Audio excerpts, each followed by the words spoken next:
तो देखो तुम लोग अभी तक केमिकल बॉन्डिंग पढ़े होगे, तो केमिकल बॉन्डिंग में सबसे पहले तो तुम लोग को जो इम्पोर्टेंट एस्पेक्ट्स होता है, एक तुम लोग वीबीटी पढ़े होगे, वीबीटी के बाद वेस्पर पढ़े होगे, वीएसई, वैलेंशियल इलेक्ट्रॉन पेयर रिपल्शन थ्योरी जो भी है, वेस्पर थ्योरी पढ़े होगे, और इस पे तुम लोग स्ट्रक्चर ड्राइंग सीखे होगे। ठीक है, स्ट्रक्चर ड्राइंग इसका सबसे ज़्यादा इम्पॉर्टेंट पार्ट होता है इस पूरे केमिकल बॉन्डिंग के पार्ट, पूरे चैप्टर का, क्योंकि ये जो स्ट्रक्चर ड्राइंग वाला है ना, इसको हम लोग हर चैप्टर में यूज़ करते हैं। ठीक है, इसके बाद तुम लोग हाइड्रोजन बॉन्ड पढ़े होगे, कुछ लोग ब्रिज बॉन्ड पढ़ा होगा, या फिर जिसको ब्रिज बॉन्ड, फिर बनाना बॉन्ड था। हाँ ब्रिज बॉन्ड, बनाना बॉन्ड, और कुछ लोग इसमें ये भी पढ़ा होगा बैक बॉन्डिंग। ठीक है, कुछ लोग नहीं भी पढ़ा होगा। ठीक है, उसके लिए टेंशन नहीं लो, क्योंकि आज हम लोग बैक बॉन्ड का कोई भी चीज़ यूज़ नहीं कर रहे हैं, हम लोग सिर्फ उसके आगे जो हाइड्रोलिसिस है उसको यूज़ करेंगे। ठीक है, वीबीटी एज पर क्वेश्चंस इससे नहीं आता है, क्वेश्चंस यहाँ से आना स्टार्ट होता है वेस्पर थ्योरी से, हाइड्रोजन बॉन्ड से। ठीक है, अब एक छोटा सा हम लोग दो तीन चीज़ों का स्ट्रक्चर बनाते हैं और उसके बाद हम लोग आगे बढ़ेंगे। ठीक है, ताकि तुम लोग का थोड़ा सा रिकैप हो जाए केमिकल बॉन्डिंग का। तो स्ट्रक्चर ड्राइंग में किसी को प्रॉब्लम नहीं होना चाहिए जहाँ तक हमको लगता है, लेकिन फिर भी एक दो एग्जाम्पल्स का हम लोग प्रैक्टिस कर लेते हैं। जैसे कि सबसे पहला एग्जाम्पल हम लोग CO2 से ही लेके चलते हैं। ठीक है, एक एक एग्जाम्पल सब चीज़ के लिए। तो जितने भी हाइब्रिडाइजेशन होते हैं वो होता है sp2, sp3, इसके बाद sp3d, फिर sp3d2 और sp3d3। इतने हाइब्रिडाइजेशन अपने काम के हैं, इतना हमें आना चाहिए। ठीक है, अब इसके साथ साथ एक और जो हाइब्रिडाइजेशन होता है वो होता है D3s। ठीक है, D3s हम लोग जब डी ब्लॉक पढ़ेंगे तो उसमें देख लेंगे। ये बहुत ज़्यादा हमारे काम का नहीं है, सिलेबस का भी नहीं है, लेकिन कुछ लोग मतलब कभी कभी इस पे सवाल, ऐसे तो कभी पूछा नहीं गया लेकिन फिर भी हम लोग पढ़ लेते हैं, हम लोग अपना मतलब ज्ञान को बढ़ाने के लिए। ठीक है, तो अब हमारे पास अगर कोई भी कंपाउंड दिया हो, मतलब कोई भी कंपाउंड, जैसे CO2 एक मॉलिक्यूल गिवन है, ठीक है, इससे हमसे पूछा जा रहा है कि इसका ज्योमेट्री बताओ, इसका हाइब्रिडाइजेशन बताओ और इसका शेप बताओ, तो हम लोग क्या करेंगे, सबसे पहले तो इसमें सेंट्रल एटम ढूंढेंगे। तो इसमें सेंट्रल एटम कौन सा है, कार्बन। अगर तुम लोग किसी भी पॉइंट पे दिक्कत आ रहा हो, ठीक है, तो उसी टाइम पे रोक के उसी टाइम अपना माइक ऑन करना, पूछ लेना। ठीक है, क्योंकि क्या होता है कि तुम लोग जब पूछोगे तो हम और चीज़ों को तुम लोग को एक्सप्लेन कर पाएंगे। ठीक है, और ऐसा है कि दो तीन क्लास के बाद तुम लोग पूछना चालू कर ही दोगे तो पहले ही क्लास से पूछना चालू कर दो। ठीक है, तो CO2 में जो सेंट्रल एटम है ये है कार्बन। कार्बन के वैलेंस शेल में होता है 4 वैलेंस इलेक्ट्रॉन्स। ठीक है, 4 वैलेंस इलेक्ट्रॉन्स होता है, तो यहाँ पे हम लोग जानते हैं कि ये 4 बॉन्ड फॉर्म कर सकता है, तो ये डबल बॉन्ड फॉर्म करता है ऑक्सीजन के साथ। ठीक है, तो ये है CO2 का स्ट्रक्चर, मतलब एक जनरल स्ट्रक्चर। अभी तक हम लोग उसका ना ही ज्योमेट्री बताया है ना ही शेप बताया। ठीक है, अब हाइब्रिडाइजेशन तुमसे एक पर्टिकुलर एटम का पूछा जाता है। ठीक है, तो कंपाउंड में जनरली पूछा जाता है सेंट्रल एटम का हाइब्रिडाइजेशन बताओ, तुमको जो सेंट्रल एटम है उसका हाइब्रिडाइजेशन बताना है। अब यहाँ पे हम लोग काउंट करते हैं स्टेरिक नंबर। ठीक है, जो स्टेरिक नंबर होता है this is equal to total number of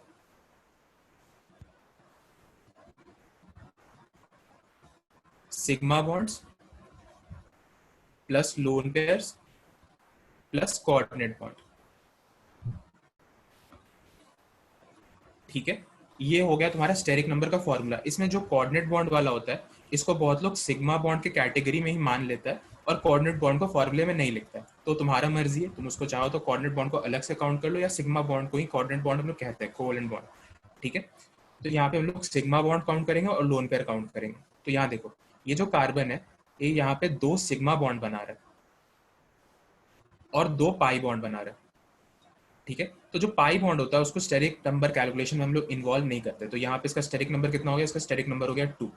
steric number इसका अगर 2 है तो इसका हाइब्रिडाइजेशन क्या होगा, sp। 2 से ये पता चलता है कि 2 ऑर्बिटल्स इसमें इन्वॉल्व है, तो यहाँ से हम लोग देख लिए कि ये sp हाइब्रिडाइजेशन हो गया।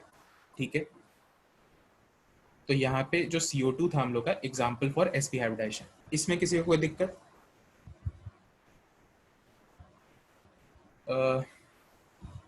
अनुज, मेरा आवाज आ रहा है ठीक से? हाँ भैया आ रहा है। ठीक है, तुम लोग ये काम करना, अपना कॉपी और पेन भी रखना, छोटा छोटा जो जो बोल रहे हो उसका नोट्स बना लेना, रिकॉर्डिंग रहेगा लेकिन नोट ज़्यादा काम आता है। चलो ठीक है, आगे बढ़।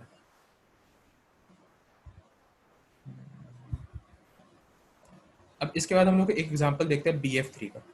ठीक है, बहुत ही सिंपल सा एग्जांपल, BF3, BCl3, ये सारे कंपाउंड्स। ठीक है, तो इसमें जो बोरॉन है, बोरॉन इसका सेंट्रल एटम है, हमने आइडेंटिफाई किया। बोरॉन के वैलेंस शेल में होता है 3 वैलेंस इलेक्ट्रॉन्स, और एक्साइटेशन के बाद ये तीनों इलेक्ट्रॉन्स अनपेयर्ड हो जाते हैं। ठीक है, इसमें किसी को कोई दिक्कत तो नहीं होना चाहिए, फिर भी हम बता देते हैं। बोरॉन का एटॉमिक नंबर होता है 5, तो इसका कॉन्फ़िगरेशन होता है 1s2 2s2 2p1। ये इसका कॉन्फ़िगरेशन हो गया। ग्राउंड स्टेट पे अगर इसका हम लोग ऑर्बिटल डायग्राम बनाए, तो ये इसका 2s ऑर्बिटल, ये इसका 2p ऑर्बिटल, यहाँ पे s में 2 इलेक्ट्रॉन है और p में 1 इलेक्ट्रॉन है। ठीक है, 3 वैलेंस इलेक्ट्रॉन है यहाँ पे। अब क्या होगा कि बोरॉन एक्साइट होगा। ठीक है, बोरॉन अगर एक्साइट होगा तो यहाँ पे 1 इलेक्ट्रॉन, और यहाँ मतलब total in short 3 valence electrons हमारे पास आ गए। अब यहाँ पे एक्साइटेशन क्यों हो रहा है, तो बहुत कॉमन सा बात है कि यहाँ पे 3 अनपेड इलेक्ट्रॉन्स होने ही चाहिए थे, तभी तो BF3 मॉलिक्यूल का फॉर्मेशन होता है। ठीक है, तो यहाँ पे इस बात को हम लोग नोट करेंगे। और अगर तुम्हारे पास कोई भी कंपाउंड हो तो एक बार उसको, उसके सेंट्रल एटम को एक बार एक्साइट करके देख लो, तुमको बहुत हेल्प मिलेगा उस चीज़ से। ये सब चीज़ तुमको सर बताए होंगे। ठीक है, अब यहाँ पे बोरॉन में BF3 का मॉलिक्यूल आ गया। अब यहाँ पे 3 वैलेंस इलेक्ट्रॉन्स है, तो अगर हम लोग फ्लोरीन का कॉन्फ़िगरेशन देखें तो फ्लोरीन का कॉन्फ़िगरेशन क्या होता है? 1s2 2s2 2p5, 2p5 है। इसका अगर p ऑर्बिटल बना है तो इसमें सिर्फ एक अनपेयर्ड इलेक्ट्रॉन है और ये एक्साइट नहीं कर सकता। ठीक है, तो 3 फ्लोरीन के एटम आएंगे और एक यहाँ से, एक यहाँ से और एक यहाँ से बॉन्ड करेगा। ठीक है, तो यहाँ पे BF3 मॉलिक्यूल का फॉर्मेशन होगा। 3 सिग्मा बॉन्ड का फॉर्मेशन हुआ। बैक टू रूल नंबर 1, कि अब हमें स्टेरिक नंबर कैलकुलेट करना है। तो यहाँ पे स्टेरिक नंबर क्या होगा? Total number of sigma bonds plus total number of loan pairs plus total number of coordinate bonds. अगला जो एग्जांपल होगा उसमें तुमको कोऑर्डिनेट बॉन्ड के बारे में कुछ बता देंगे। एक मिनट रुक जाओ। ठीक, तो यहाँ पे अब हमारे पास इसका हमें स्टेरिक नंबर निकालना है। तो इसका स्टेरिक नंबर कितना होगा? 3, क्योंकि यहाँ पे 3 सिग्मा बॉन्ड है। 3 सिग्मा बॉन्ड है तो इसका स्टेरिक नंबर हो गया 3। अब मतलब 3 ऑर्बिटल्स इन्वॉल्व है, तो अब हमें यहाँ पे इसका हाइब्रिडाइजेशन लिखना, और ये होगा sp2। ठीक है, sp2 तक में तुम लोग कोई दिक्कत नहीं होना चाहिए, हाइब्रिडाइजेशन का सिंपल रिविजन करा रहे हैं। ठीक है, अब यहाँ पे एक अगला एग्जाम्पल लेते हैं, NH3 और NH4+।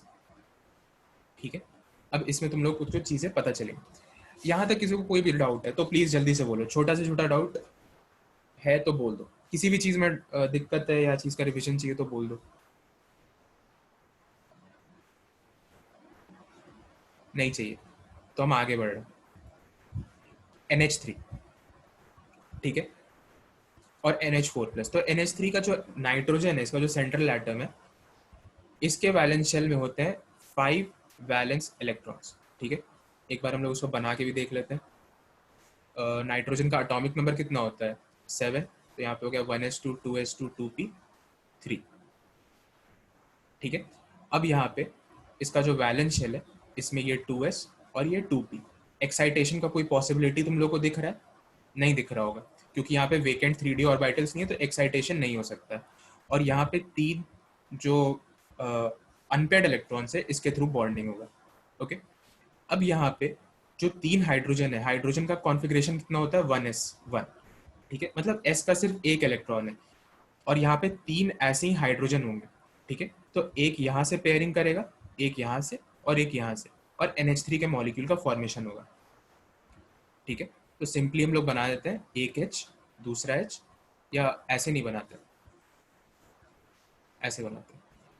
ये नाइट्रोजन, एक हाइड्रोजन, दूसरा हाइड्रोजन, तीसरा हाइड्रोजन। ठीक है, और यहाँ पे साथ साथ एक लोन पेयर भी है जो 2s के ऑर्बिटल में था। ठीक है, तो ये एक लोन पेयर। अब इसका हम लोग को हाइब्रिडाइजेशन निकालना है, तो हाइब्रिडाइजेशन निकालने के लिए हमें इसका स्टेरिक नंबर कैलकुलेट करना है। तो स्टेरिक नंबर क्या होगा? Total number of sigma bonds plus total number of lone pair plus total number of coordinate bonds. तो कोऑर्डिनेट बॉन्ड ये फॉर्म नहीं कर रहा है, एक लोन पेयर है और 3 सिग्मा बॉन्ड बना रहा है, तो मतलब 3+1 विच इज इक्वल टू 4। ठीक है, तो यहाँ पे 4 हो गया, तो इसका हाइब्रिडाइजेशन क्या हो गया? sp3। इसका हाइब्रिडाइजेशन sp3 हुआ।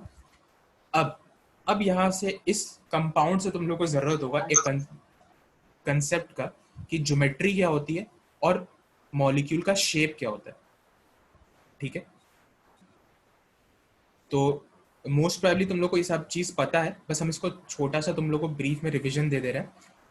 तो अब इसका हम लोग को ज्योमेट्री निकालना है, ठीक है।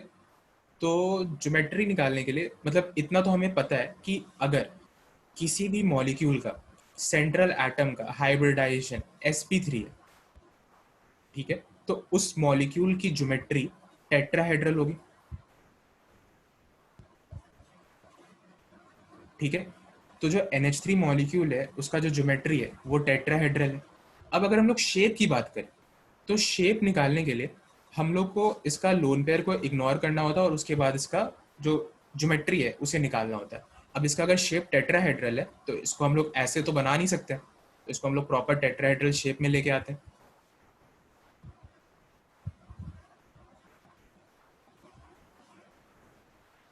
ठीक है। ये बिल्कुल टेट्राहेड्रल ही है। अगर यहाँ पे इसको हम CH4 से रिप्लेस करें जो बहुत ही ज़्यादा सिंपल एग्जांपल होता है, तो तुम लोग देखोगे कि ये दोनों मॉलिक्यूल का जो ज्योमेट्री है ये टेट्राहेड्रल ही है। इसमें ज्योमेट्री निकालते समय लोन पेयर को हम लोग एक एज हेट्रो एटम ही कंसिडर करते हैं और ज्योमेट्री लिखते हैं, ठीक है।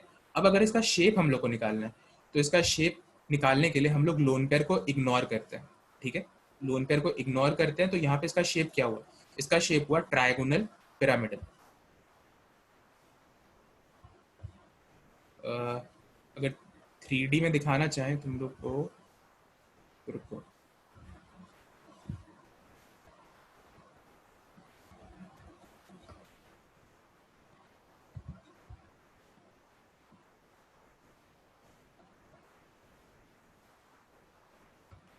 ऐसा कुछ शेप है, ठीक है। यहाँ पे है नाइट्रोजन और ये यहाँ पे एक इक्विलैटरल ट्रायंगल फॉर्म होगा और यहाँ पे इसके 3 वर्टाइसिस पे हाइड्रोजन आएंगे, ठीक है।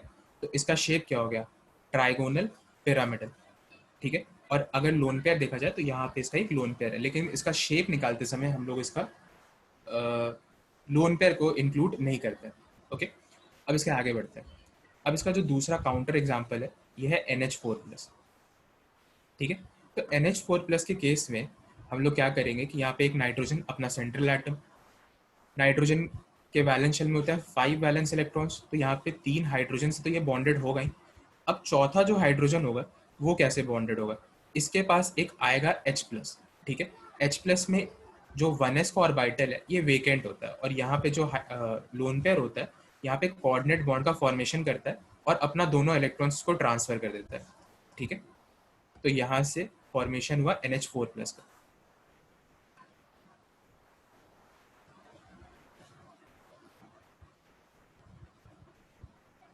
ठीक है। अब यहाँ पे कोऑर्डिनेट बॉन्ड बना चुका है, तो यहाँ पे हम लोग चाहें तो जो प्लस साइन है इस पूरे जो यहाँ कंपाउंड है इस पे भी रिप्रेजेंट कर सकते हैं और चाहें तो इस नाइट्रोजन पे भी ये प्लस साइन रिप्रेजेंट कर सकते हैं, ठीक है। कहीं भी कर सकते हैं, ठीक है, क्योंकि यहाँ पे जो नाइट्रोजन का फाइनली फॉर्मल चार्ज होता है वो होता है +1। ये सब चीज़ें भी तुम लोगों को पता होंगी, अभी हम खैर यहाँ पे इसको रिप्रेजेंट कर दे रहे हैं, ठीक है। अब अगर हम चाहें तो इसका स्टेरिक नंबर निकाल लें।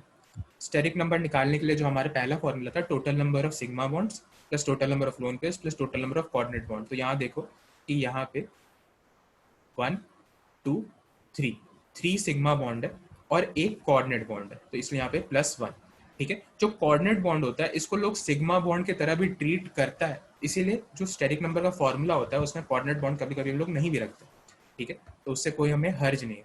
तो इसका स्टेरिक नंबर क्या है, 4। स्टेरिक नंबर 4 आया तो इसका हाइब्रिडाइजेशन क्या हुआ, इसका हाइब्रिडाइजेशन हुआ sp3। sp3 इसका हाइब्रिडाइजेशन हुआ। अब देखते हैं इसका शेप और ज्योमेट्री, पहले ज्योमेट्री उसके बाद शेप, ठीक है। तो ज्योमेट्री के लिए हम लोग जानते हैं कि अगर किसी भी मॉलिक्यूल के सेंट्रल एटम का हाइब्रिडाइजेशन sp3 होगा तो उसका वेस्पर थ्योरी के अकॉर्डिंग जो ज्योमेट्री होगा वो हमेशा ही टेट्राहेड्रल होगा, ठीक है। और अगर उसका शेप का हम लोग बात करें तो यहाँ पे मॉलिक्यूल के पास कोई भी लोन पेयर नहीं है, तो इसलिए ज्योमेट्री और शेप बराबर होगा। और अगर हम लोग शेप बनाना ही चाहें तो इसका एक रफ स्केलेटल बना लेते हैं और देख लेते हैं। ये हो गया इसका रफ स्केलेटल, ठीक है। और 3D में दिखाना चाहें तो कुछ इस टाइप से बस मार्किंग्स दे देंगे।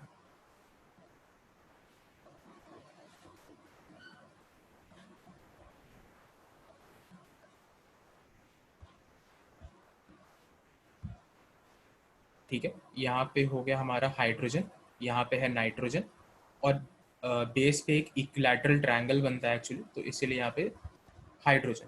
ठीक है, तो ये हो गया हमारा इसका शेप, और इसका शेप भी है टेट्राहेड्रल। ठीक है, तो यहाँ तक किसी को कोई दिक्कत है क्या? कोई भी एक अनम्यूट करके बताओ, अगर किसी को कोई दिक्कत है तो जल्दी से बताओ। तुम लोग को 30 सेकंड का टाइम दे रहे हैं ये सोचने के लिए कि किसी को कोई दिक्कत है कि नहीं, सोचो।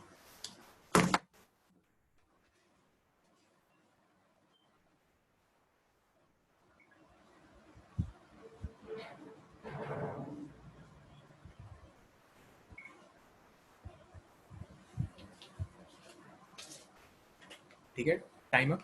किसी को कोई दिक्कत है तो जल्दी से बोलो, वरना हम कुछ कुछ पूछ देंगे तो फिर तुमको बताना पड़ेगा।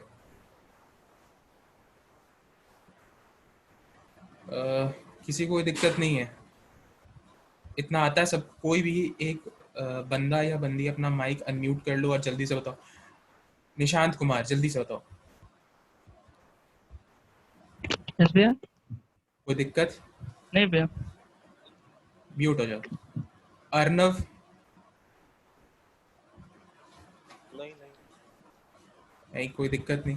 ठीक है, तो इसके आगे भी हम लोग और रिवीजन करें या हाइड्रोलिसिस से स्टार्ट कर लें?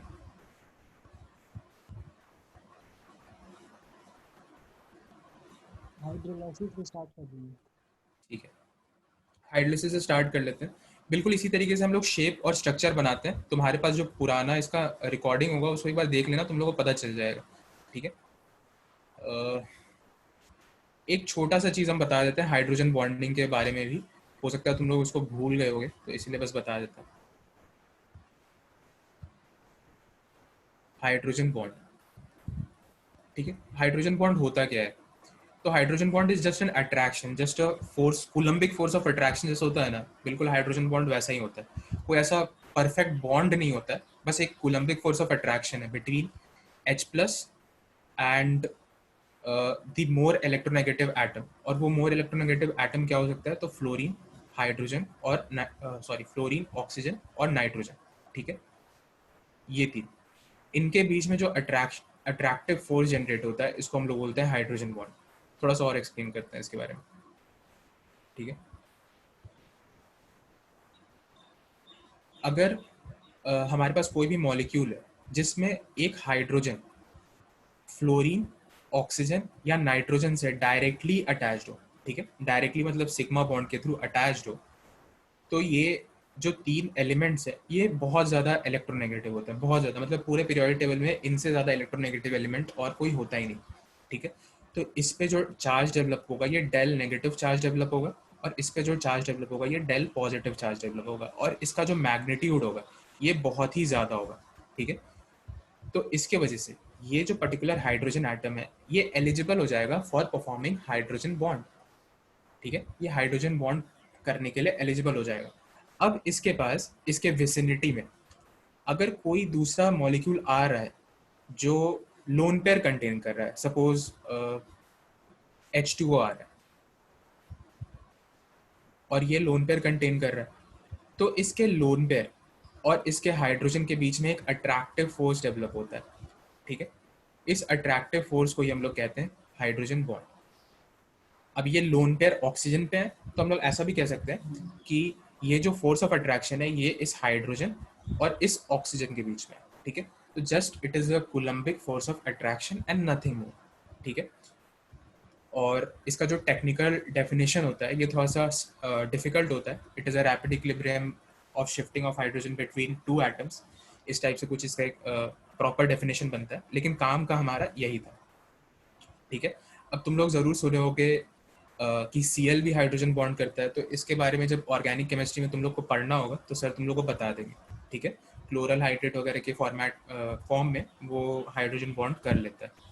ठीक है, अब ये जो हाइड्रोजन बॉन्ड होता है ये दो तरीके का होता है, एक इंटरमॉलिक्यूलर और एक इंट्रामॉलिक्यूलर।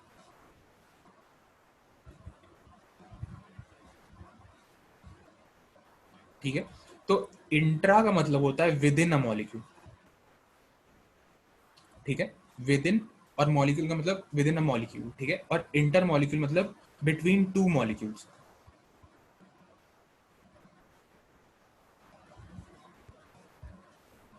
ठीक है, जैसे अगर जैसे तुम लोग के जैसे स्कूल है, ठीक है, स्कूल में तुम लोग डिफरेंट हाउसेज में डिवाइडेड हो गए, ठीक है, जैसे हैरी पॉटर का एग्जांपल लेते हैं, ठीक है, हैरी पॉटर में 4 हाउसेस था ना, तो जैसे हैरी पॉटर जो गरुड़द्वार अपना हाउस में था, हिंदी में बोलते हैं, ठीक है, गरुड़द्वार हाउस में था, तो अगर इन चारों के बीच में कंपटीशन होगा तो उसको हम लोग कहेंगे कि इंटर हाउस टूर्नामेंट है, ठीक है, और अगर सिर्फ मान लो कि इसी हाउस में कि हाउस प्रिफेक्ट कौन बने उसमें कंपटीशन है, तो हम लोग बोलेंगे कि इंट्रा हाउस कंपटीशन है, ठीक है। तो बिल्कुल उसी तरीके से याद रख सकते हो कि इंटर मॉलिक्यूलर क्या होता है और इंट्रा मॉलिक्यूलर क्या होता है। तो एक छोटा सा एग्जांपल दोनों के लिए दे देते हैं। सपोज हमारे पास HF है, HF का जो मॉलिक्यूल है इसमें जो हाइड्रोजन है this is attach with fluorine, तो इसका मतलब ये हाइड्रोजन के पे बहुत ज़्यादा मैग्नीट्यूड का डेल पॉजिटिव चार्ज आया होगा, क्योंकि यहाँ पे बहुत ज़्यादा मैग्नीट्यूड का डेल नेगेटिव चार्ज है, तो इसीलिए ये हाइड्रोजन बॉन्ड करने के लिए एलिजिबल है। अब एलिजिबल है तो इसके विसिनिटी में कोई भी मॉलिक्यूल आए जिसके पास लोन पेयर हो, सपोज के विसिनिटी में दूसरा HF मॉलिक्यूल ही आया, ठीक है, तो यहाँ पे हम लोग जानते हैं कि यहाँ पे इस फ्लोरीन के पास है लोन पेयर, तीन तीन लोन पेयर, तो यहाँ पे एक attractive force of attraction develop होगा इस लोन पेयर और इस हाइड्रोजन के बीच में, ठीक है, तो इसको हम लोग कहेंगे हाइड्रोजन बॉन्ड, और more precisely inter molecular hydrogen bond, ठीक है।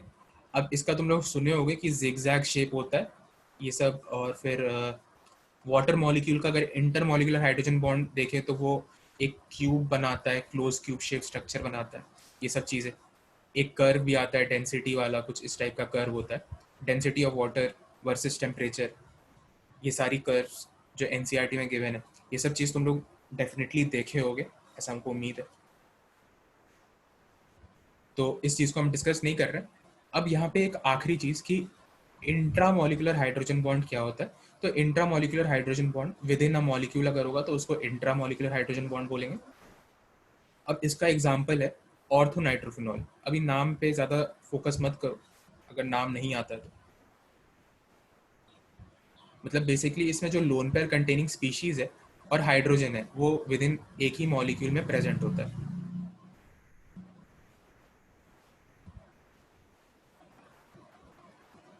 ठीक है। तो ये जो हाइड्रोजन है ये अटैच्ड है ऑक्सीजन से, जिस पे है डेल नेगेटिव चार्ज, इस पे है डेल पॉजिटिव चार्ज, और इस पे यहाँ पे जो ऑक्सीजन है इसके पास प्रेजेंट है लोन पेयर, तो यहाँ पे एक अट्रैक्टिव फोर्स डेवलप होगा विद इन अ मॉलिक्यूल, और इसको हम लोग कहते हैं इंट्रा मॉलिकुलर हाइड्रोजन बॉन्डिंग, ठीक है। और यहाँ पे अगर हम लोग काउंट करें कितने मेंबर का रिंग बन रहा है, तो ये है 1 2 3 4 5 6, 6 मेंबर रिंग का फॉर्मेशन हो रहा है, ठीक है, 6 मेंबर रिंग का फॉर्मेशन हो रहा है, और इस रिंग को हम लोग बोलते हैं चिलेट, चिलेट रिंग बोलते हैं। जो स्टेबिलिटी होता है इस कंपाउंड का बढ़ जाता है, बॉइलिंग पॉइंट घट जाता है, वॉलेटाइल इन नेचर हो जाता है, ये सब बात का भी तुम लोग को पता ही होगा, और नहीं पता है तो आने वाले चैप्टर्स में पता चल जाएगा, लेकिन ये सब बात बहुत बेसिक है, इतना पता होना चाहिए, ठीक है। और इसमें और भी कुछ प्रॉपर्टी वाइज डिफरेंसेस होते हैं, तो उसका अभी हम लोग जिक्र नहीं कर रहे क्योंकि ये सब तुम लोग को पहले से पता होगा, ठीक है। यहाँ तक किसी को कोई दिक्कत तो अपना माइक अनम्यूट करके बोलो, कोई दिक्कत नहीं है तो भी बोलो जल्दी से।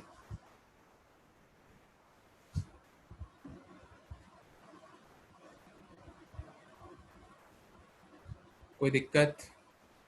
नाम नया नया है सर, ये सब सुने नहीं है कभी। क्या चीज़ नहीं सुने? चिलेट बॉन्ड ये सर। ठीक है, और बाकी लोग सब सुना है?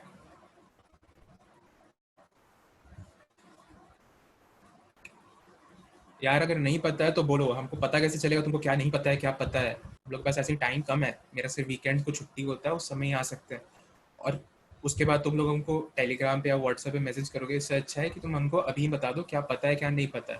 तुम्हारे सीनियर्स इसमें अच्छे थे, बता देते थे यार क्या पता है क्या नहीं पता है। चलो खैर, चिलेट पे हम लोग बात करते हैं। तो चिलेट जो होता है ये अगर किसी मॉलिक्यूल के अंदर एक रिंग का फॉर्मेशन होता है तो उसको हम लोग चिलेट बोलते हैं, ठीक है।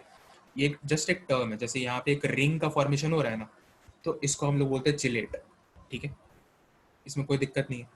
अब ये जो चिलेट यहाँ पे एक रिंग का फॉर्मेशन होता है, तो यहाँ से इस जो ओवरऑल ये जो कंपाउंड होता है इसका जो स्टेबिलिटी है ये बढ़ जाता है, ठीक है, स्टेबिलिटी काफ़ी ज़्यादा बढ़ जाता है, लेकिन इसका जो बॉइलिंग पॉइंट है वो घट जाता है, ठीक है, बॉइलिंग पॉइंट घट जाता है, उसका भी बहुत सारा रीजंस होता है। अगर हम ही तुमको बॉइलिंग पॉइंट पढ़ाएंगे तो उस टाइम पे हम तुमको ये बता देंगे क्यों इसका बॉइलिंग पॉइंट घटता है, अभी बताएंगे तुम लोग को समझ नहीं आएगा, ठीक है।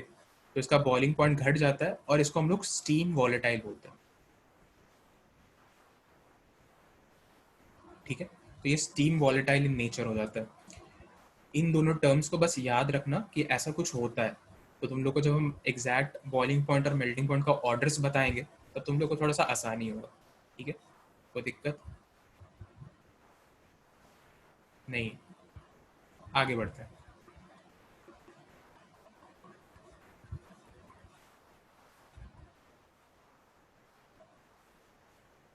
हाइड्रोलिसिस। अनुज अनम्यूट हो जाओ।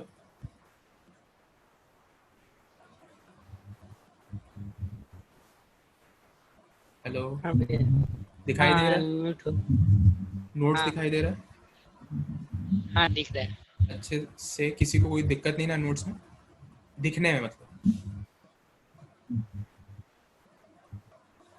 चलो मान रहे नहीं हुआ, ठीक है। अब अनुज तुम कुछ मत बोलना, किसी और को बोलते, तुम लोग अभी अपने मुंह से तो कुछ बताओगे नहीं, एक एक करके अनम्यूट ही करवाना पड़ेगा।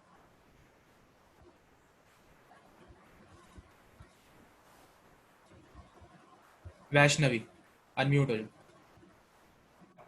हाँ भैया। दिख रहा है? हाँ। ठीक है। अब देखो, इनऑर्गेनिक केमिस्ट्री का एक ये बहुत इम्पोर्टेंट पार्ट है हाइड्रोलिसिस, ठीक है। अगर क्वेश्चन का ब्रेकअप देखा जाए जेई मेंस और जेई एडवांस में, तो इससे तुमको दोनों ही पेपर में क्वेश्चंस मिल जाएगा, जेई एडवांस में मिलेगा, जेई मेंस में मिलेगा, ठीक है। तो इसीलिए इसको हम लोग करना बहुत ज़्यादा ज़रूरी है।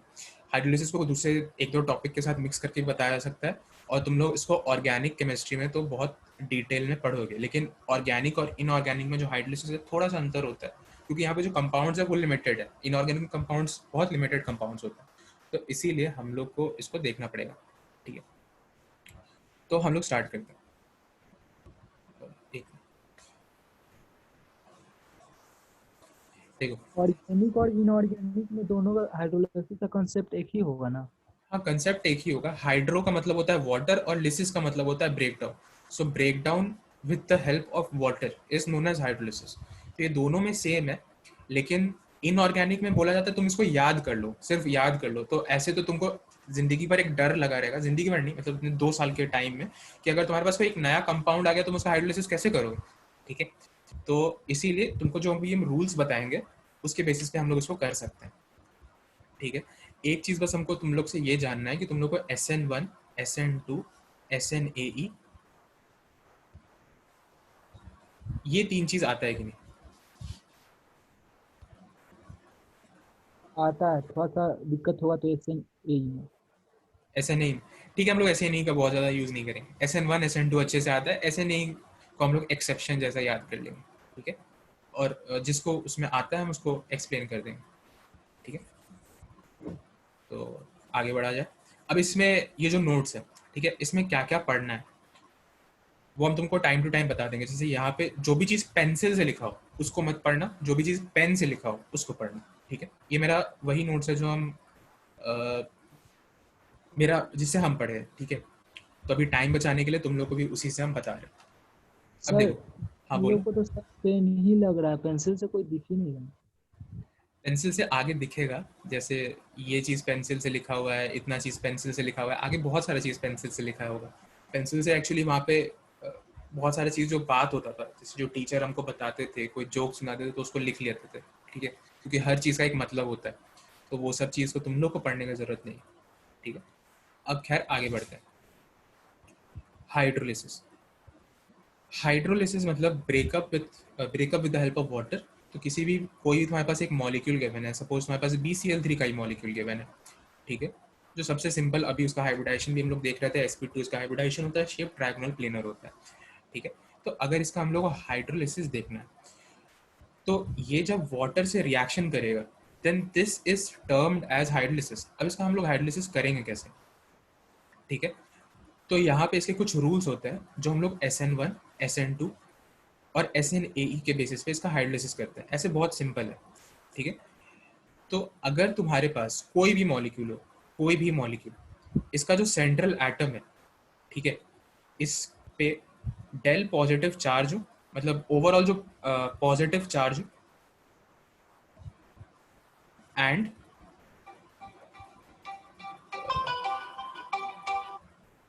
ओवरऑल पॉजिटिव चार्ज हो और वेकेंट ऑर्बिटल हो, ठीक है, तो इसको हम लोग बोलते हैं कि ये जो हाइड्रोलिसिस हो रहा है ये SN2 मैकेनिज्म से हो रहा है, ठीक है। और दूसरा, अगर इन दोनों में से कोई भी एक चीज प्रेजेंट हो और दूसरा ना हो, तब हम लोग बोलते हैं कि वो SN1 मैकेनिज्म से, ठीक है। एक मिनट रुको। हेलो, मैथ से करना है भाई, हम थोड़ा बिजी हैं, थोड़ा देर में कॉल करते हैं, ठीक है।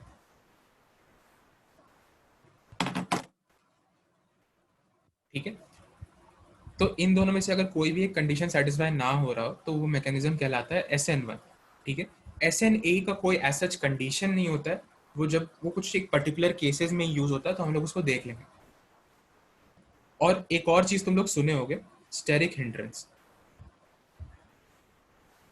ठीक है। स्टेरिक हिंड्रेंस मतलब, बोलना है तो बोलो किसी को।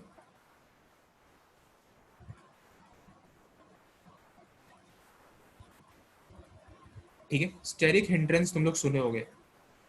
तो स्टेरिक हिंड्रेंस का मतलब होता है कि अगर एक एटम से बहुत सारा एटम्स जुड़ा हो तो यहाँ पे जो इलेक्ट्रॉन क्लाउड का डेंसिटी होता है वो बहुत ज़्यादा बढ़ जाता है, और यहाँ पे जो इलेक्ट्रॉन क्लाउड की डेंसिटी के बीच में रिपल्शन होने लगता है। इसको हम लोग स्टेरिक हिंड्रेंस बोलते हैं। ये अ, किसी एक मॉलिक्यूल के एटम्स के बीच में भी हो सकता है, जैसे यहाँ पे SF6 का जैसे अगर हम लोग एग्जांपल लें तो यहाँ पे जैसे इसका इलेक्ट्रॉन डेंसिटी सपोज इतना है, इसका इलेक्ट्रॉन डेंसिटी इतना है, तो यहाँ पे स्टेरिक हिंड्रेंस हो रहा है, ठीक है। तो स्टेरिक हिंड्रेंस यहाँ पे भी हो सकता है। और सपोज अगर हम लोग दो कंपाउंड्स लें, जैसे SF6 ही ले लें और IF7 ले लें, ठीक है, और इन दोनों को बहुत पास लेके हैं, तो इसका जो ओवरऑल इलेक्ट्रॉन क्लाउड डेंसिटी है और इसका जो ओवरऑल इलेक्ट्रॉन क्लाउड डेंसिटी है, ये दोनों इंटरेक्ट करेगा और बहुत बड़े होने की वजह से स्टेरिक हिंड्रेंस शो करेगा, ठीक है। तो ये टर्म से तुम लोग बहुत ज़्यादा फेमिलियर होगे क्योंकि ऑर्गेनिक चल रहा है, ठीक है। तो स्टेरिक हिंड्रेंस एक फैक्टर होता है। अब जो स्टेरिक हिंड्रेंस होता है ना, इन ऑर्गेनिक केमिस्ट्री के केस में हाइड्रोलिसिस के लिए सिर्फ एक ही कंपाउंड के लिए इंपॉर्टेंट होता है और वो होता है SF6, ठीक है। दो तीन चीज तुम लोग सुने होंगे कि SF6 हाइड्रोलाइज नहीं करता, CCl4 हाइड्रोलाइज नहीं करता, ठीक है। ये सब चीज तुम लोग सुने होंगे। तो ये हाँ, तो ये सब चीज तुम लोग सुने होंगे। तो एक एक करके हम लोग एग्जाम्पल्स को देखना शुरू करते हैं, और जब ये चीजें आएंगी तो हम तुमको उसको उस समय बता देंगे। अब यहाँ पे पढ़ना स्टार्ट करो। In hydrolysis water molecule behave as a nucleophile. Nucleophile का तुम लोग को मतलब पता है, यहाँ पे इसके पास लोन पेयर है, अटैक कर सकता है, तो इसलिए न्यूक्लियोफाइल की तरह बिहेव करेगा, ठीक है। SN1 मैकेनिज्म का जो पाथवे होता है कि पहले कार्बोकटायन क्रिएट होता है, फिर अटैक होता है, ये सब चीज़ यहाँ पे गिवन है, ठीक है। और SN2 का जो होता है ये बैक साइड अटैक होता है, पेंटावेलेंट ट्रांजिशन स्टेट का फॉर्मेशन होता है और उसके बाद प्रोडक्ट फॉर्म होता है, वॉल्डन इन्वर्जन होता है, ये सब चीज़ें तुम लोगों को पता है। इसके आगे बढ़ते हैं,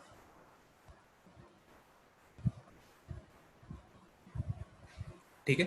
तो यहाँ देखो, hydrolysis takes place at room temperature via SN2 mechanism when central atom has positive charge and contain vacant orbital, ठीक है।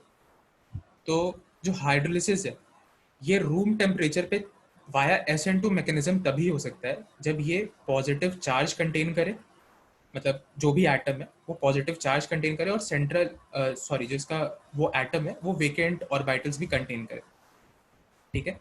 अब डायरेक्टली हम लोग, ये तुम्हारा रूल है for doing it via SN2 mechanism. इसमें से कोई एक सेटिस्फाई होगा तो वो SN1 मैकेनिज्म के थ्रू होगा, ठीक है। इसमें कोई दिक्कत नहीं है। तो इसके आगे बढ़ा जाए हम लोग को।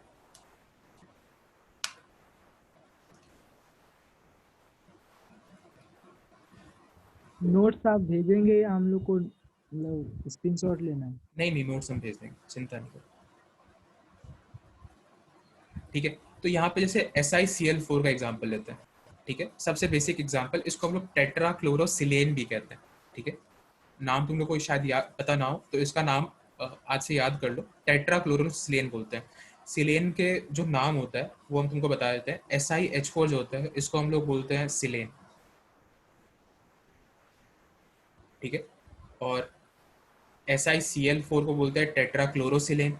और इसी तरह अगर OH लगा हो तो टेट्रा हाइड्रोक्सीसिलेन, इस टाइप से इसका नाम चेंज होते रहता है, ठीक है। तो ये नोमेनक्लेचर ध्यान में रखना, कॉमन नेम है बेसिकली, ठीक है। तो यहाँ पे SiCl4 आ गया। अब यहाँ पे जो OH है, अब यहाँ पे सिलिकन को देखो, ठीक है। यहाँ पे जो सिलिकन है इस पे जो ओवरऑल इसका ऑक्सीडेशन स्टेट है ये +4 है। +4 निकालने में किसी को कोई तकलीफ नहीं होगा, फिर भी हम बता देते हैं। SiCl4, एक Cl पे जो Cl का चार्ज होता है ये होता है -1, इसका अगर ऑक्सीडेशन स्टेट को x मान ले तो x plus -1 into 4 is equal to 0, क्योंकि ओवरऑल चार्ज जो मॉलिक्यूल पे है वो 0 है, तो x की वैल्यू आ गई +4, ठीक है। तो इसीलिए यहाँ पे जो ओवरऑल इस पे जो ऑक्सीडेशन स्टेट है या चार्ज कहें तो सिलिकॉन पे पॉजिटिव है। सिलिकॉन थर्ड पीरियड मेंबर है, हाँ, थर्ड पीरियड का मेंबर है, तो इसीलिए इसके पास वेकेंट 3D ऑर्बिटल्स है। तो इसके पास दोनों ये कंडीशन सेटिस्फाई कर रहा है और यहाँ पे इसका हाइड्रोलिसिस होगा वाया SN2 मैकेनिज्म, ठीक है। SN2 मैकेनिज्म के थ्रू इसका हाइड्रोलिसिस होगा। अब SN2 मैकेनिज्म के थ्रू अगर इसका तुम्हारा हाइड्रोलिसिस हो रहा है तो तुम लोग जानते हो एक बार कि जो यहाँ पे वाटर है, वाटर पे डेल नेगेटिव चार्ज है और हाइड्रोजन पे डेल पॉजिटिव चार्ज है। अब यहाँ पे जो सिलिकॉन है इस पे प्लस चार्ज है, और यहाँ से अगर क्लोरीन हटेगा तो इसके साथ क्या जुड़ेगा, H प्लस की OH माइनस, कोई बताना चाहेगा?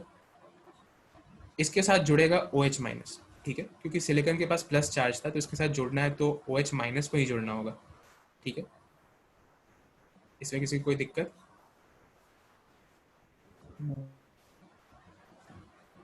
ठीक है। तो यहाँ पे फॉर्मेशन होगा SiOH4 का। इसी तरीके से चारों क्लोरीन के एटम्स जो हैं ये हटेंगे और यहाँ पे SiOH, OH, OH और OH, 4 OH आ जाएगा, ठीक है। और HCl, इसमें बाई प्रोडक्ट निकलता है। बाई प्रोडक्ट याद करना उतना ज़रूरी नहीं है, अगर तुम लोग मैकेनिज्म वाइज भी देखना चाहो तो वैसे भी देख सकते हैं, कोई दिक्कत नहीं है। SiCl4, यहाँ पे H2,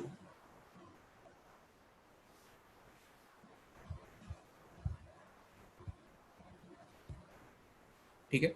ये जो लोन पेयर है ये सबसे पहले इस सिलिकॉन पे अटैक करेगा, ठीक है, ट्रांजिशन स्टेट वगैरह बनेगा और ये वाला जो Cl है ये हट जाएगा, ठीक है। तो यहाँ से फॉर्मेशन होगा Si, Cl, Cl, Cl और OH का, ठीक है। अब मीडियम में वाटर एक्सेस में, तो जो दूसरा वाटर का मॉलिक्यूल होगा वो इस पे अटैक करेगा, इसी को मान लेते हैं दूसरा वाटर का मॉलिक्यूल इस पे अटैक कर रहा है इस पे, ठीक है। SN2 मैकेनिज्म फॉलो हुआ और ये क्लोरीन हट गया। बिल्कुल उसी तरीके से और दो वाटर मॉलिक्यूल भी आएंगे, अटैक करेंगे और रिमूव करेंगे, अटैक करेंगे और रिमूव करेंगे, ठीक है। तो ये सब यहाँ पे SN2 हो गया और यहाँ पे फॉर्मेशन हुआ SiOH, OH, OH और यहाँ OH का, ठीक है। अब इसके साथ साथ यहाँ पे रिलीज क्या हो रहा है, यहाँ पे रिलीज, हाँ, क्लोरीन Cl माइनस के फॉर्म में रिलीज हो रहा है, ठीक है। और क्योंकि वाटर का ब्रेक, मतलब वाटर ब्रेक हुआ है तो यहाँ पे H2O था, ठीक है। तो यहाँ से ये चीज़ हटा होगा, ये चीज़ तो जाके यहाँ जुड़ गया, मतलब सिलिकॉन के साथ, और ये चीज़ बचा होगा, ठीक है। तो यहाँ पे H और Cl मिला के बना देगा HCl। 4 क्लोरीन निकला था तो 4 HCl बनेगा, ठीक है। यहाँ तक किसी को कोई दिक्कत? कोई भी छोटा से छोटा? इसका नाम फिर से बता दीजिए तो। Tetra oxide silane. नहीं, टेट्रा हाइड्रोक्सीसिलीन बोल सकते हो उसको, या मतलब ये इसका कॉमन नेम है, मतलब ऐसा नहीं है कि बहुत ज़्यादा इंपॉर्टेंट है। इसको बहुत लोग सिलिकॉन हाइड्रोक्साइड भी बोलता है या सिलिकॉन टेट्रा हाइड्रोक्साइड भी बोलता है, ये भी बोल सकते हो,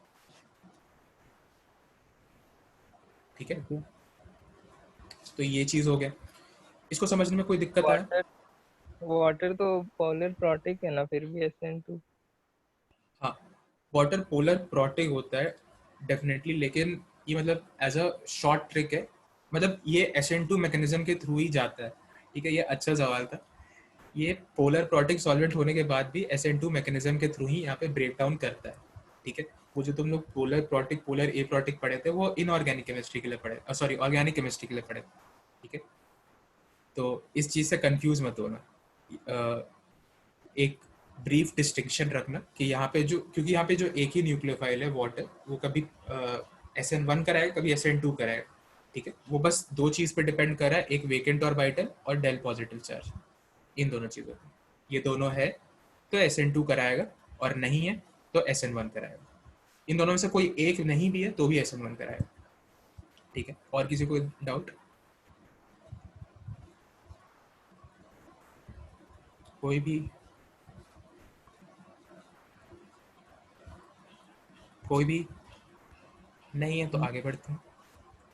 यहाँ पे देखो कुछ इंपॉर्टेंट पॉइंट्स लिखे हुए। ठीक है, in hydrolysis when takes place via SN2 mechanism, hybridization of transition state increases by 1 unit of attached state, और in case of carbon it decreases। तुम लोग को ये पता होगा कि जब SN2 मैकेनिज्म होता है तो इसका जब ट्रांजिशन स्टेट बनता है तो ये पेंटावेलेंट ट्रांजिशन स्टेट जनरली बनता है, मतलब कार्बन के केस में पेंटावेलेंट बनता है, बाकी के केस में तो कुछ भी हो सकता है। इसके केस में भी, सिलिकॉन के केस में भी पेंटावेलेंट ही बना था, लेकिन अगर सिर्फ कार्बन का केस देखें तो यहाँ पे पेंटावेलेंट ऑक्सीडेशन स्टेट बनता है। ठीक है, कुछ इस टाइप का रहता है। और इसका हाइब्रिडाइजेशन क्या होता है? इसका हाइब्रिडाइजेशन sp2 होता है। ठीक है, हाइब्रिडाइजेशन एक यूनिट से डिक्रीज कर जाता है, लेकिन इसको छोड़ के कोई भी कंपाउंड, जैसे अभी सिलिकॉन का एग्जांपल लिए, तो इसके केस में जो यहाँ पे पेंटावेलेंट ट्रांजिशन स्टेट बनेगा, तो इसमें जो सिलिकॉन का हाइब्रिडाइजेशन होगा वो sp3d हो जाएगा। ठीक है, एक यूनिट से बढ़ जाता है, मतलब sp3 से sp3d हो। ठीक है, और इसके बाद जब यहाँ पे वापस से SiOH होल 4 बन जाएगा तो वापस से ये sp3 हो जाएगा। ठीक है, तो इसमें किसी को कोई दिक्कत तो नहीं होना चाहिए मेरे ख्याल से। नहीं, आगे बढ़ते हैं।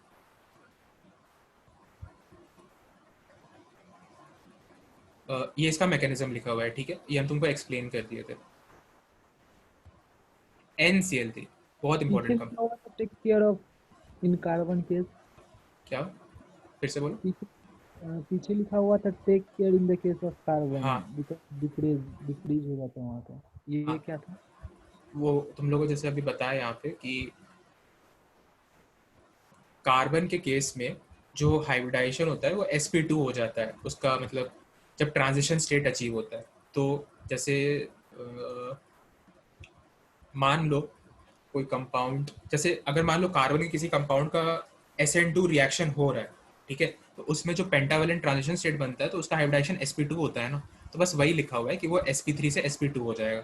ठीक है, लेकिन उसको छोड़ के कोई भी कंपाउंड होगा तो उसमें, उसके केस में हाइब्रिडाइजेशन एक यूनिट से बढ़ जाता है। सपोज इनिशियली sp3 था तो ट्रांजिशन स्टेट के केस में sp3d हो जाएगा, और वापस से जब फाइनल प्रोडक्ट आएगा तो जो इसका पहला हाइब्रिडाइजेशन था वो अचीव हो जाता है। ठीक है, ये तो due due to lone pair क्या? नहीं, ड्यू टू लोन पेयर नहीं, मतलब कार्बन अपना, मतलब कार्बन देखो, ये जो ट्रांजिशन स्टेट है ना, मतलब किसी भी मॉलिक्यूल में जो ट्रांजिशन स्टेट होता है, it is just a imaginary state कि इसके थ्रू गया हो। अब कार्बन कभी 5 बॉन्ड नहीं बना सकता। ठीक है, तो ये 5 बॉन्ड नहीं बना सकता, तो इसके वजह से इसका हाइब्रिडाइजेशन लोग sp3d नहीं लिख सकते। ये जो बॉन्ड है, एक बॉन्ड फॉर्म हो रहा है और एक बॉन्ड ब्रेक हो रहा है, तो उसको बस हम लोग लाइन से रिप्रेजेंट कर रहे हैं। ठीक है, तो बस ये एक एज एज अ पॉइंट था कि कार्बन के केस में एक यूनिट से घट जाता है, और बाकी सब के केस में एक यूनिट से बढ़ जाता है। ये जस्ट एक पॉइंट था, लोन पेयर का इसमें कोई लेना देना नहीं है। और कुछ पूछना तो पूछो, इस पर थोड़ा सा बात कर लेते हैं। रीजन क्लियर नहीं हुआ इसलिए। इसका कोई ऐसा रीज़न भी नहीं है। ये पॉइंट तुम लोग को डेफिनेटली सर भी बताए होंगे जब SN2 रिएक्शन पढ़ा रहे होंगे, कि जब कोई मॉलिक्यूल होता है, सपोज जो अभी ऊपर ले रहे थे वही ले लेते हैं, SiCl4 है, ये जब वाटर से रिएक्ट कर रहा है तो ये अपना एक ट्रांजिशन स्टेट बना रहा है। ठीक है, SiCl4 छोड़ो, अभी CCl4 ले लेते हैं। अब CCl4 में टेम्परेचर बहुत ज़्यादा हाई रख रहे हैं, ठीक है, ये एक चीज़ को कंसिडर करके चलो। तो यहाँ ये तो खैर SN1 मैकेनिज्म से चला जाएगा, SI ले लो, SiCl4 ही ले लो, ठीक है। तो यहाँ पे सबसे पहले Si Cl Cl Cl Cl, ठीक है, और यहाँ पे H2O,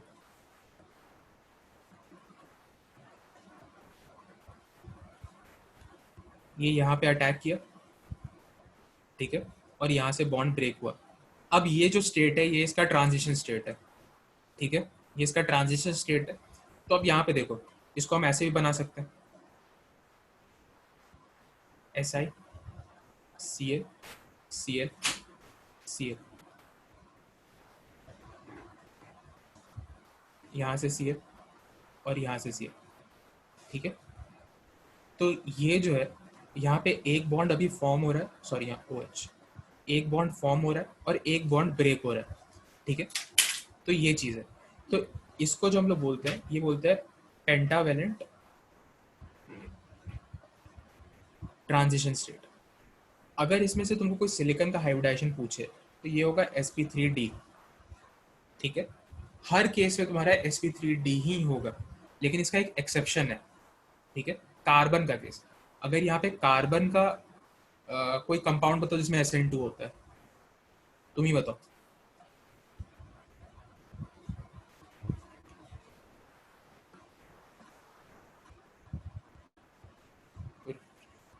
कौन बोल रहा था? रोहित? हेलो? हेलो। हाँ, कोई एग्जांपल दो जिसमें कार्बन का कंपाउंड हो और उसका SN2 रिएक्शन हो रहा हो।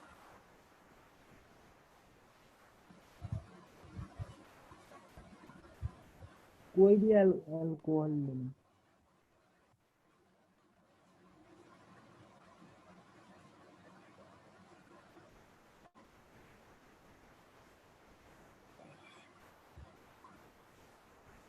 छोड़ो, हम ही एक एग्जांपल देते हैं।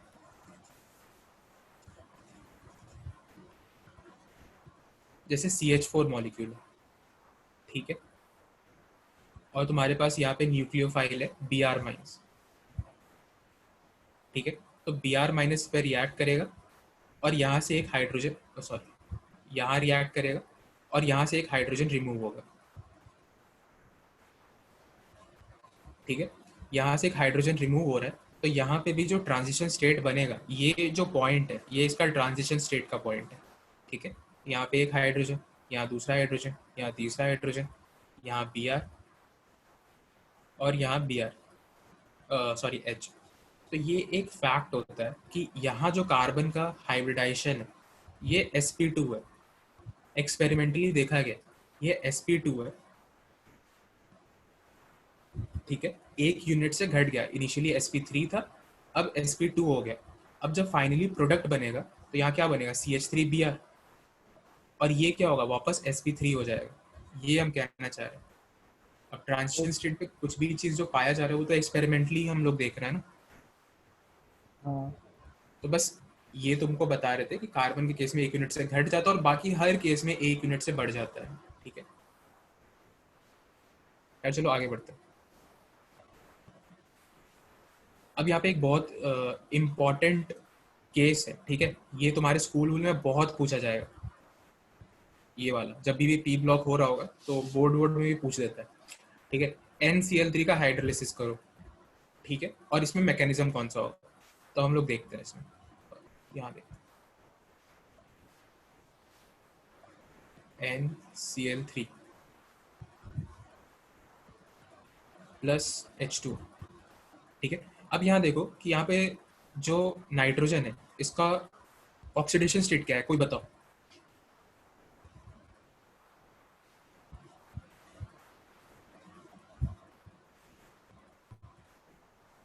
ये कोई तो बता दो।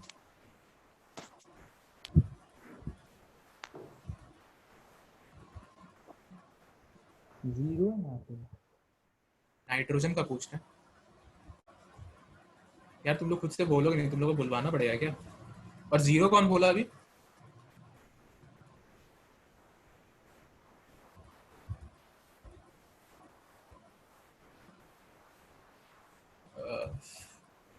आदित्य,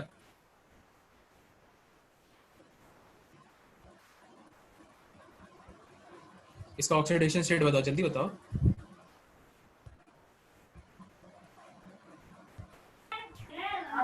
नाइट्रोजन का +3 होगा।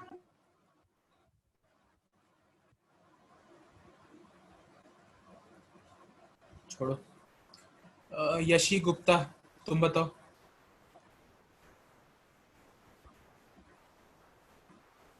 +3 बोलते हैं। कोई एक बोला +3, कोई एक बोला हाँ क्या?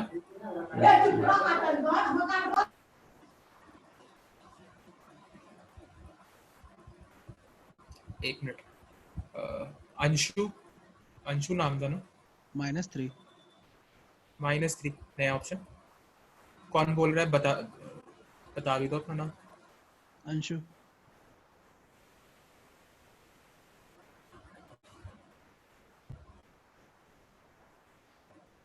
अन्वेषा, तुम बताओ।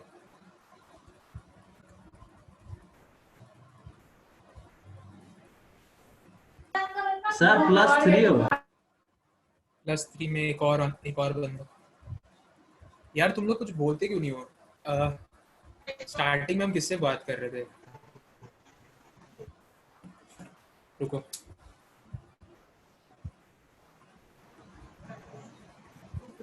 भैया +3। +3। चलो ठीक है, सस्पेंस तोड़ते। कोई मैसेज कर रहा है क्या? ठीक है यार, जो 0 बोला है और -3 बोला है, खींच के अपने आप को एक थप्पड़ मारो, ठीक है? इसका ऑक्सीडेशन स्टेट -3 कैसे हो सकता है और 0 कैसे हो सकता है? 0 हम ही क्लोरीन और बोले। नाइट्रोजन में ज्यादा इलेक्ट्रोनेगेटिव कौन सा है? क्लोरीन ज्यादा इलेक्ट्रॉन। क्या? छोड़ो। अंशु अनम्यूट हो जाओ एक बार जल्दी से। हाँ भैया। मेरा आवाज आ रहा है? हाँ आ रहा है। दिखाई दे रहा है? कुछ लैग आ रहा है इंटरनेट में?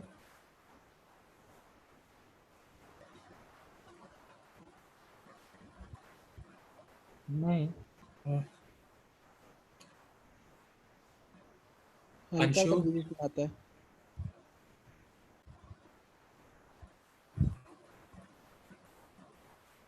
क्या चल रहा है यार? रोहित, ठीक है सर।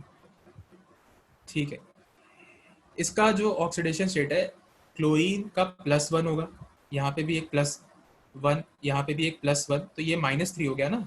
ये -3 हुआ, इस चीज को ध्यान में रखना, ठीक है? और ये इसके बाद वाटर से रिएक्ट करेगा तो क्या क्या बोल बनाएगा? अब तुम प्लस लोग क्या? +1 क्लोरीन था। हाँ मतलब -3। ये गलत है, ये दोनों गलत है, ये सही है। -3 सही है। चलो खैर, हम आगे बढ़ रहे। तुम लोग से बहुत ज्यादा इंटरेक्ट। नाइट्रोजन का जो ऑक्सीडेशन स्टेट है ये है -3। -3 के साथ क्लोरीन। यहाँ पे H+ और यहाँ पे OH-, ठीक है? Excuse me. अब तुम लोग, क्लोरीन का अब यहाँ पे -1। तुम लोग को हम तुमको दो कंडीशन। क्या?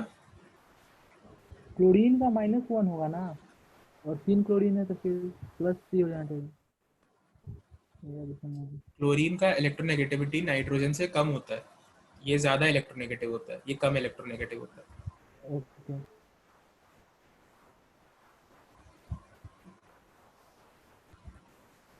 ठीक है, चलो ठीक है, आगे बढ़ते हैं। तो यहाँ पे इसका जो ऑक्सीडेशन स्टेट है ये -3 है, ठीक है? -3 है।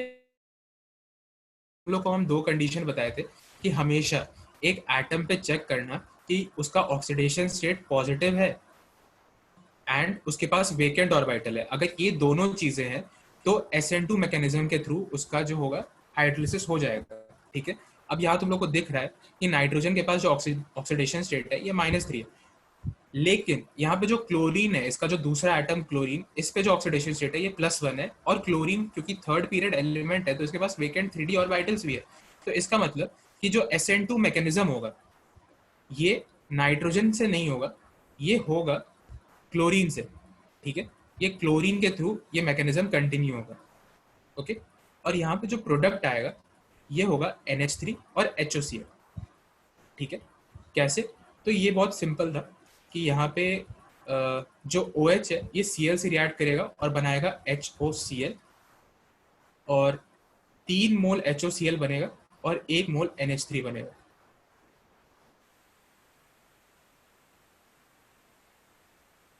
मैकेनिज्म लिख दे।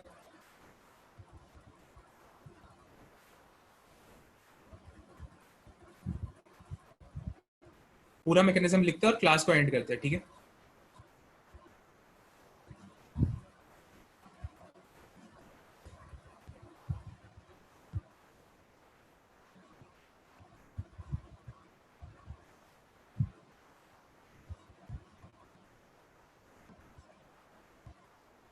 ये यहाँ पे अटैक किया, यहाँ से नाइट्रोजन हटा, ये इसके बाद फॉर्म करा होगा सबसे पहले N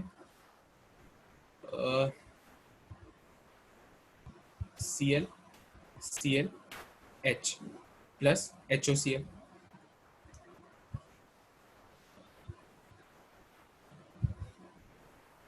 ठीक है। मीडियम में बहुत ज़्यादा वाटर का मॉलिक्यूल प्रेजेंट है, तो यहाँ पे हम लोग वापस से इसका हाइड्रोलिसिस कराएंगे। अब यहाँ पे जो दूसरा वाटर का मॉलिक्यूल होगा ये वापस से दूसरे क्लोरीन पे रिएक्ट करेगा, SN2 मैकेनिज्म फॉलो होगा, और इसके बाद यहाँ पे फॉर्मेशन होगा NHClH, ठीक है, प्लस HOCl। अब ये वापस से एक तीसरा मॉलिक्यूल वाटर का होगा, ये वापस से रिएक्शन करेगा Cl के साथ, ठीक है, और ये बॉन्ड ब्रेक हो जाएगा। तो यहाँ से वापस से फॉर्मेशन होगा NHH प्लस HOCl। तो फाइनल प्रोडक्ट क्या है? फाइनल प्रोडक्ट इन तीनों रिएक्शंस जो आएंगे इसको अगर जब हम लोग ऐड करेंगे तो यहाँ से फाइनल प्रोडक्ट आएगा NH3 plus 3 moles of HOCl, ठीक है। यहाँ तक किसी को कोई दिक्कत? नो। एक मिनट रुक जाओ।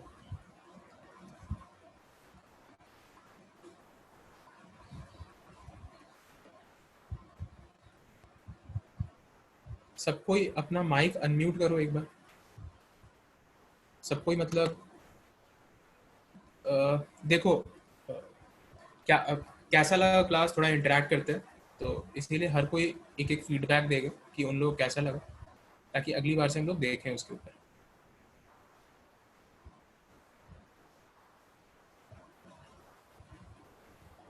आज ज़्यादा कुछ सीखने को नहीं मिला, लेकिन कहीं कहीं नया था, जैसे नाम नेमिंग में, और ये